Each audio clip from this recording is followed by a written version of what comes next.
ಇವತ್ತು ಸರ್ಕಾರದ ವತಿಯಿಂದ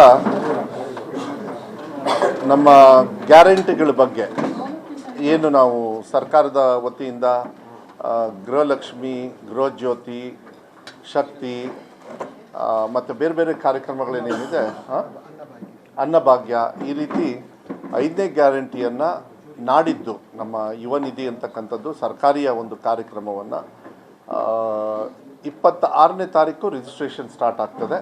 ಎಲ್ಲ ಅನ್ಎಂಪ್ಲಾಯ್ಡ್ ಯುವಕರು ಏನೇನಿದ್ದಾರೆ, ಕ್ವಾಲಿಫೈಡ್ ಇದ್ದಾರೆ, ಅವರು 26ನೇ ತಾರೀಕಿಂದ ನೋಂದಣಿಯನ್ನು ಮಾಡ್ಕೋಬೋದು.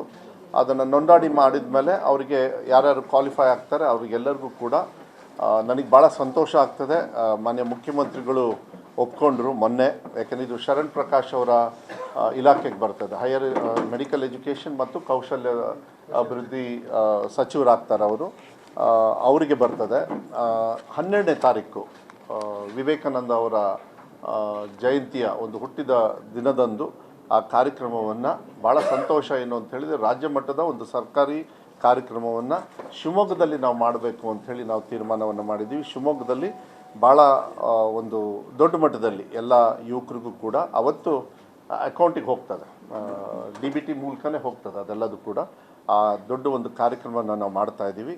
ಅದಕ್ಕೆ ಮಾನ್ಯ ಮುಖ್ಯಮಂತ್ರಿಗಳು, ಮಾನ್ಯ ಉಪಮುಖ್ಯಮಂತ್ರಿಗಳು, ಸಾಕಷ್ಟು ಬೇರೆ ಸಚಿವರು, ಶಾಸಕ ಮಿತ್ರರು, ಮತ್ತು ಇಲ್ಲಿ ಶಿವಮೊಗ್ಗ ಸಿಟಿ ಶಾಸಕರು ಇರ್ಬೋದು, ಶಾರದಾ ಪುರರೈಕ್ ಅವರು, ಗ್ರಾಮೀಣ ಭಾಗದ ಶಾಸಕರು, ಮತ್ತು ಇಡೀ ರಾಜ್ಯದ ಒಂದು ಕಾರ್ಯಕ್ರಮವನ್ನು ಫ್ರೀಡಮ್ ಪಾರ್ಕಲ್ಲಿ ಮಾಡಬೇಕು ಅಂಥೇಳಿ ನಾವೆಲ್ಲರೂ ಕೂಡ ತೀರ್ಮಾನವನ್ನು ಮಾಡಿದ್ದೀವಿ.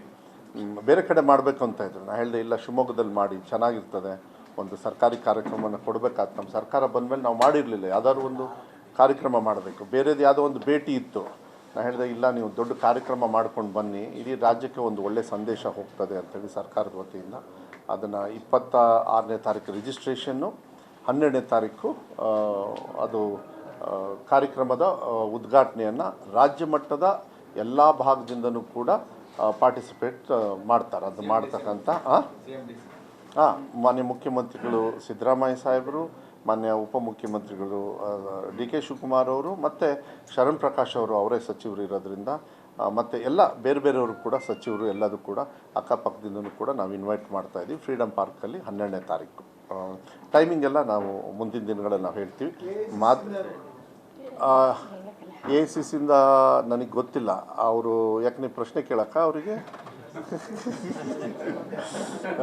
AICCಯಿಂದ ಅಂದರೆ ನೀವು ಹೇಳೋದು ರಾಹುಲ್ ಗಾಂಧಿ ಅವರು ಇವ್ರು ಯಾರಾದರೂ ನನಗೆ ಗೊತ್ತಿಲ್ಲ. ನನಗೆ ಯಾಕೆಂದರೆ ನನಗೆ ಮಾಹಿತಿ ಇರೋದು ಮೊನ್ನೆ ಕ್ಯಾಬಿನೆಟಲ್ಲಿ ಮಾತಾಡಬೇಕಾದ್ರೆ ಬೇರೆ ಬೇರೆ ಡಿಸ್ಟ್ರಿಕ್ಸ್ದೆಲ್ಲ ಹೇಳಿದರು.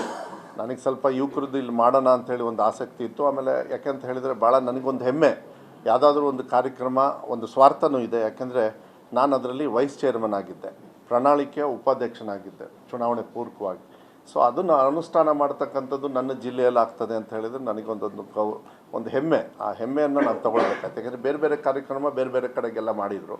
ನಾನು ಇದನ್ನು ದಯವಿಟ್ಟು ನೀವು ಇಲ್ಲಿ ಮಾಡಿ ಅಂತಕ್ಕಂಥದ್ದನ್ನು ಒಪ್ಕೊಂಡು ಅವರು ಸಿದ್ದರಾಮಯ್ಯ ಸಾಹೇಬರು ಇಲ್ಲ ಮಾಡಿ, ಹಾಗಾದರೆ ಚೆನ್ನಾಗಿ ಮಾಡಿ ಅಂತ ಹೇಳಿದ್ದಾರೆ. ನಾನು ಪತ್ರಿಕಾ ಮಾಧ್ಯಮದವರಿಗೆ ದಯವಿಟ್ಟು ತಮ್ಮಲ್ಲಿ ಮನವಿಯನ್ನು ಮಾಡಲಿಕ್ಕೆ ಇಷ್ಟಪಡ್ತೀನಿ. ಎಲ್ಲದೂ ಯಾವುದೇ ಕಾರ್ಯಕ್ರಮ ಆಗಲಿ, ಯಾವುದೇ ಪಕ್ಷದವ್ರು ಯಾವುದೇ ಅಧಿಕಾರದಲ್ಲಿರಲಿ, ಕೇಂದ್ರ ಸರ್ಕಾರದವ್ರು ಇರ್ಬೋದು, ರಾಜ್ಯ ಸರ್ಕಾರದವ್ರು ಇರ್ಬೋದು, ನಾವೆಲ್ಲ ಏನೇ ಸವಲತ್ತು ಕೊಟ್ರೂ ಅದು ಸರ್ಕಾರದ ಹಣ ಆಗ್ತದೆ, ಸಾಮಾನ್ಯ ಜನರ ಹಣ ಆಗ್ತದೆ, ಅವ್ರಿಗೆ ಸೇರಬೇಕಾಗ್ತದೆ. ಅದು ಒಳ್ಳೆಯ ಅರ್ಥ ಬರಬೇಕಂತ ಹೇಳಿದರೆ ಅನುಷ್ಠಾನ ಆಗಬೇಕು.